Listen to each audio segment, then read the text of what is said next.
MLC Duvvada శ్రీనివాస్ను క్రమశిక్షణపరమైన కారణాలతో YCP నుంచి suspend చేయడం తెలిసిందే. తన సస్పెన్షన్పై దువ్వాడ శ్రీనివాస్ ఓ వీడియోలో స్పందించారు.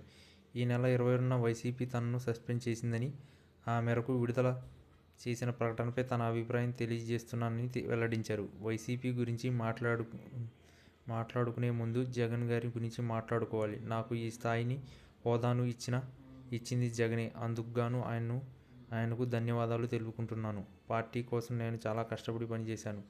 పార్టీకి గొంతుకలా మారాను. నాడు ప్రతిపక్షాల మీద గట్టిగా విరుచుకుపడ్డాను. ఎంతో కష్టపడి పనిచేసిన నన్ను అకారణంగా వ్యక్తిగత కారణాలు అనే కారణంతో సస్పెండ్ చేశారని తెలిసింది. నా హృదయంలో జగన్మోహన్ రెడ్డి గారు ఎప్పటికీ నిలిచి ఉంటారు. అయితే రాజకీయ క్రీడలో నేను బలయ్యానేమో అనిపిస్తుంది. 25 ఏళ్లుగా ప్రజా జీవితంలో ఉంటూ ప్రజాసేవనే పరమావధిగా భావించిన నేను ఇప్పుడు పార్టీకి ద్రోహం చేయలేదు, అవినీతి చేయలేదు, లంచం తీసుకోలేదు, అధికార దుర్వినియోగానికి పాల్పడలేదు, భూ కబ్జాలు చేయలేదు. పార్టీ కోసమే అహర్నిశలు పనిచేశాను. తాజాగా జరిగిన పరిణామాన్ని స్వీకరిస్తున్నాను.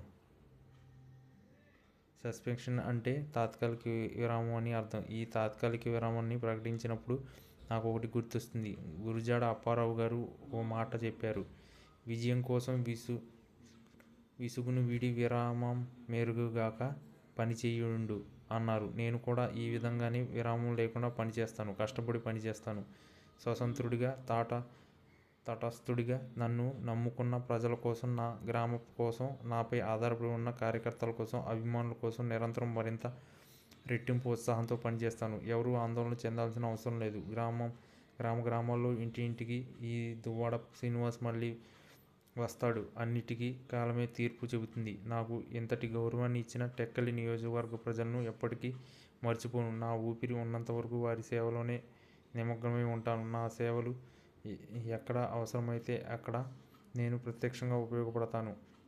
ఇప్పటి వరకు అవకాశం ఇచ్చిన వైసీపీ అధినేత జగన్కు నా హృదయపూర్వక నమస్కారాలు అంటూ దువ్వాడ శ్రీనివాస్ తన వీడియోలో పేర్కొన్నారు.